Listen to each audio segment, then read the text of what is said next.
Welcome back. This is the long version for the art piece I did on my main channel on Friday. I used walnut and maple. Stick around and I'll show you how I did it. The wood shop is sponsored by Chefware Kits and Easy Wood Tools. I'm going to use this piece of walnut I got a while back. It's got a bit of a cup in it, so I'm going to have to run it through the surface sander, and it's 1.5 inches thick by about 22 inches wide. I have a couple little issues I need to work around. There's a little enclosure here and a crack right here. So I'm going to take it on the bandsaw and square up the ends, and then get a couple of nice squares out of it, out of this section here. So I'll go ahead and do that.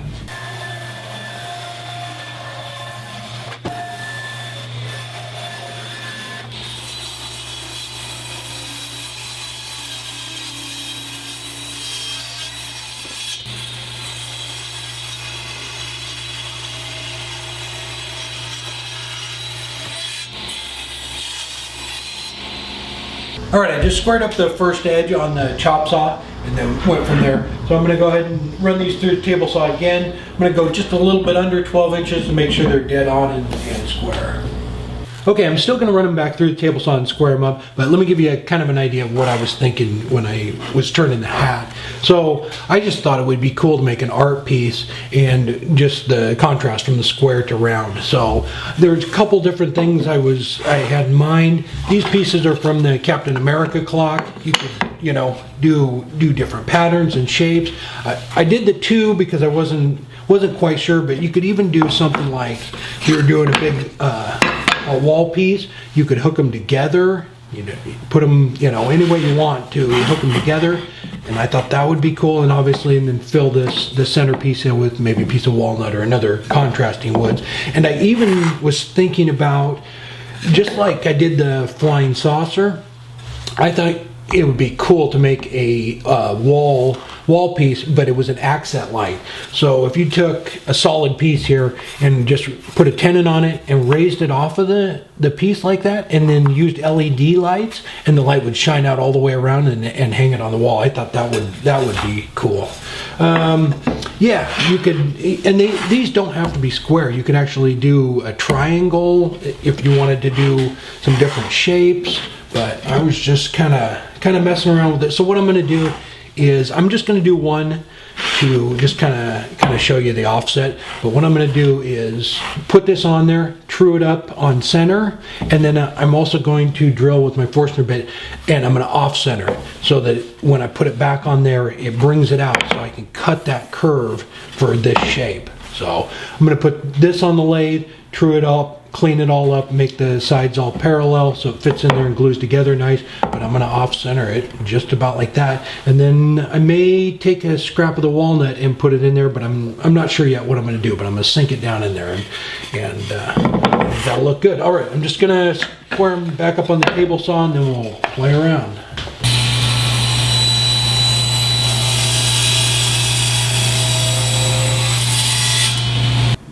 I'm just marking center on them. So I'm going to off center it this way to the side. So I actually need to find center here too. So when I drill in with the Forstner bit, it's coming out this way. And if you want to hook two of them together on the points, you would just offset it this way. The only other thing is, depending on your lathe size too. So this is a 12-inch, if you only have a 12-inch lathe, you have to do probably an 8 or 8-inch, because once you off center it, then you have to recalculate and make sure it's going to spin on there. So when I move it off, it's going to be probably a 14-inch or 14-inch over the bed instead of the 12 that it is now. Okay, I just mounted my piece of maple in here. I put the little tabs in, just expanded it to hold on to it. I'm going to clean the face up just a little bit and then come down here and make the wall parallel. I don't want it this thick for final thickness, so I'm just going to come down probably about halfway and make sure the wall's parallel, so when I glue it all together it looks nice. So I'll do that, and then I'll move the pads to the outside and clean up the inside too. And just one other thing, on the jaws like this, their max RPMs are 800, so keep it under that, and that's what they recommend. So I'm just going to bring it up slow and make sure it's running good, and then bring it up to right about 800.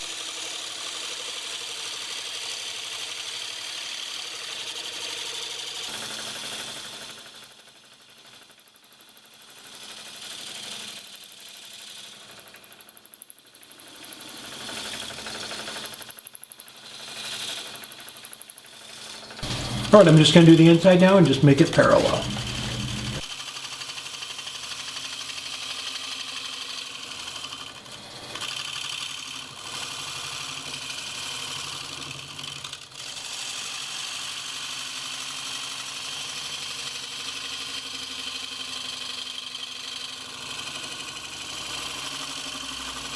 Okay, I have that one ready to go. I'm going to start out with the center one and just true up the face of it. I'm not going to bring down the thickness very much until afterwards. If I want to do it, I'll do it from the back side. And then there's my off-center hole. But I'll move that over after I get it trued up. Okay, I have it mounted in the center hole. Just going to come across here with the large scraper and clean the face up.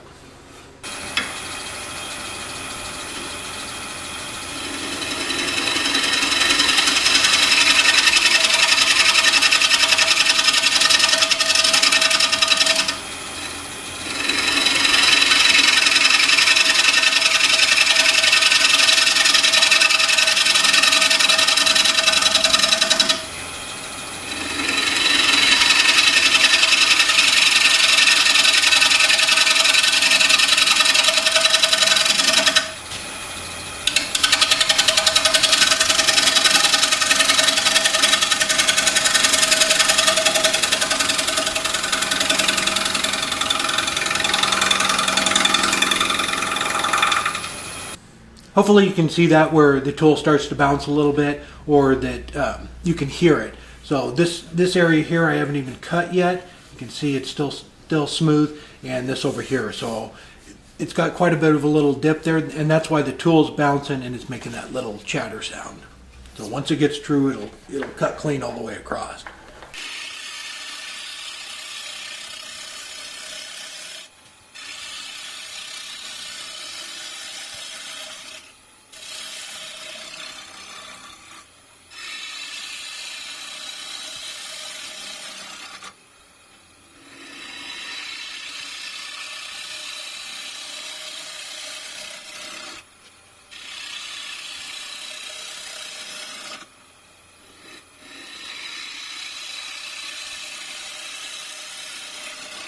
Okay, that looks pretty good there. I'm going to bring the tool rest over just a little bit and clean up the tips.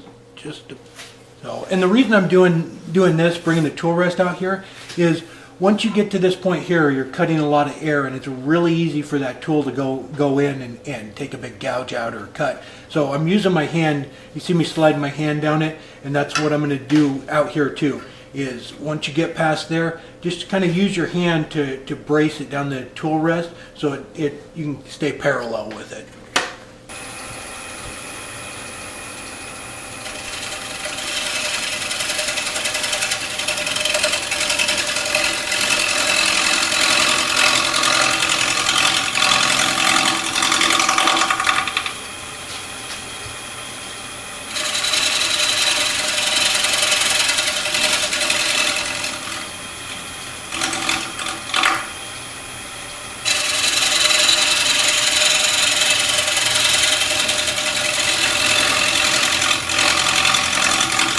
All right, I'm going to sand it up real quick and then we'll off-center it.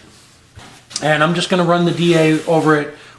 With something like this, it's just easier to use a DA than trying to get out here and sand out on the wings. And the DA is flat.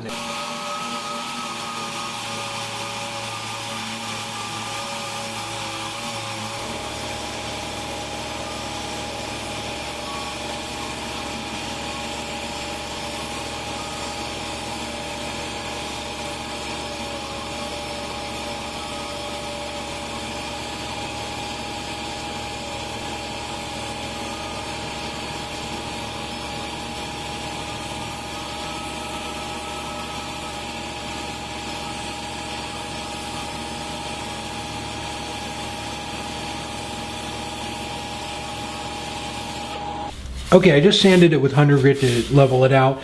So once I get it all together, I'm going to put it back in the center hole and sand it again. But I just wanted to get it level so we can mount this thing in here. Turn that up there. All right, let's go ahead and have some fun. Okay, I'm going to start the lathe out real slow. When you're turning something like this, just bring it up to where it starts to wobble a little bit and then back it off, and also try and stay out of the line of fire. So I'm going to be back here cutting my little groove out for that. So try not to come over here and stand in the way of it.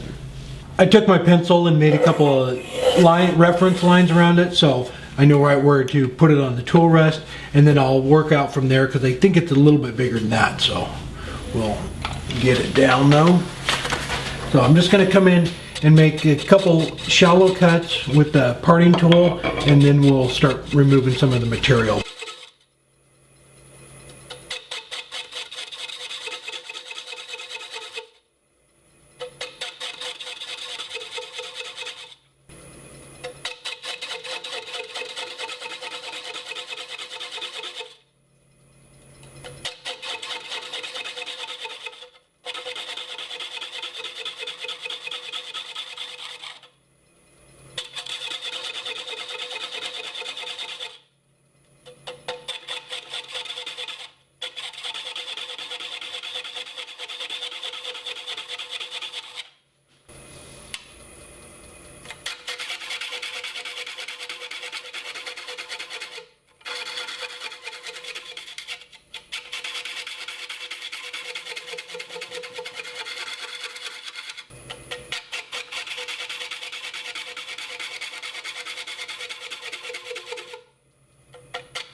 Okay, I'm getting really close there, but I need to make the inside diameter too so they both fit at the same time.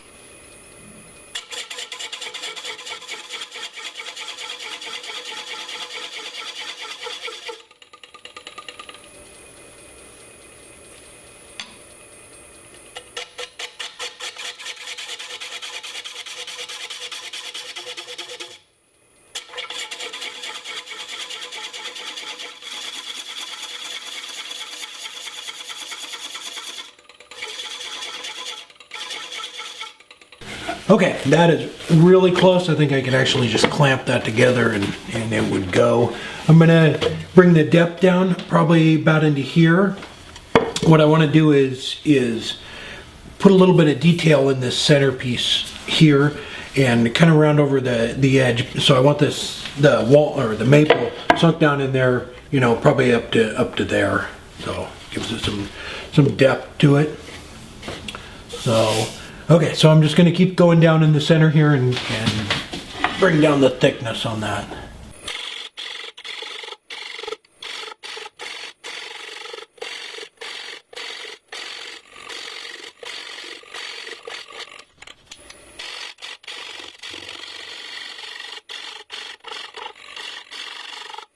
Alright, I finally have it done. It's just taking little bits off of each of them until you can get it to fit. I'm going to go ahead and glue it together now, and then I'll let it sit up for about an hour, and then I'll turn the maple, and I think I'm going to do a little bit of detail in here too.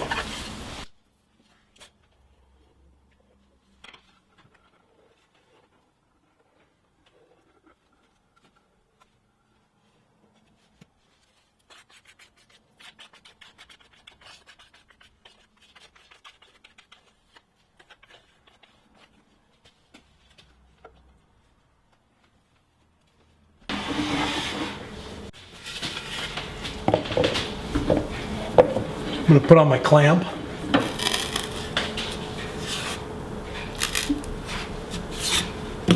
Nice.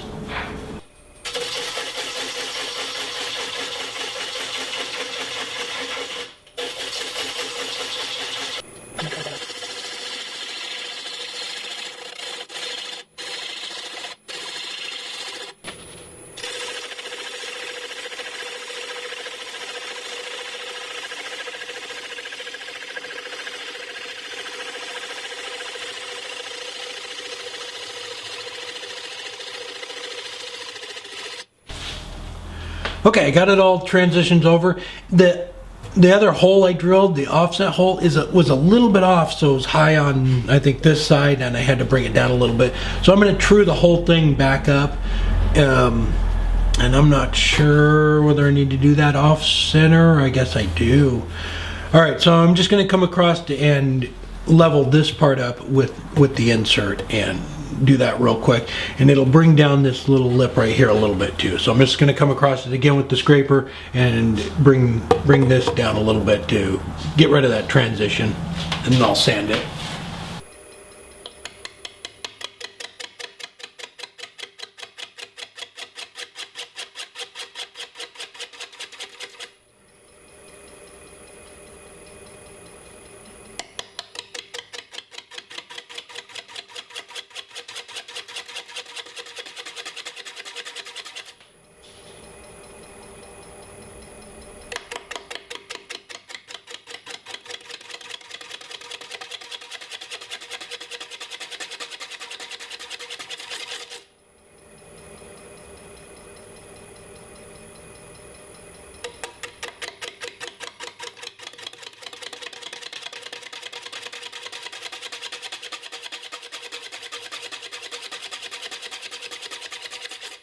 There we go. That looks a little bit better, and I can ease that transition down into it. All right, I'm going to put a little bit of detail right there in the center, and then actually I'm going to sand it up again with the DA, and then put a little bit of detail in the center so it doesn't take it out.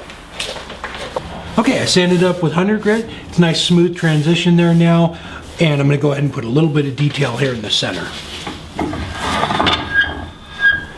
And I think just a few grooves with the tip of a skew. And I've been running this whole thing off center at right at 300 RPMs. Other than that, it starts to wobble.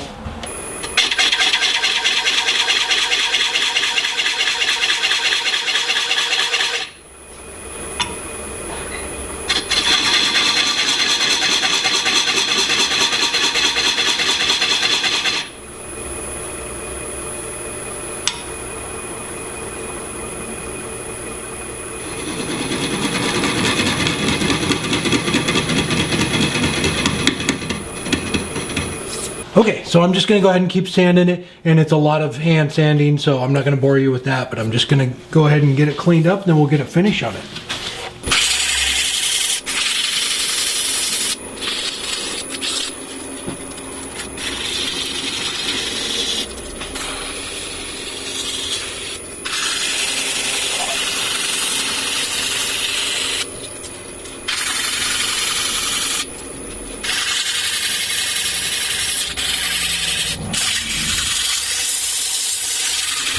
Okay, I sanded it up to 600. It just took forever. I had to do all this out here by hand, but I'm just going to put a wipe-on poly on it. I took the air compressor and blew all the dust out of the pores. So let's pour some of this on.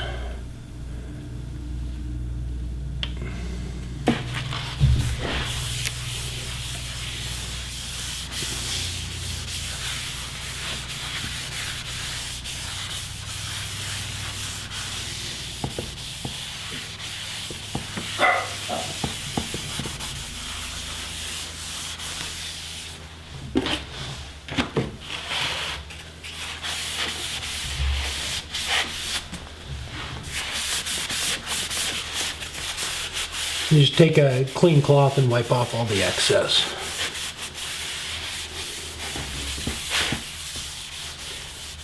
Probably have a little bit.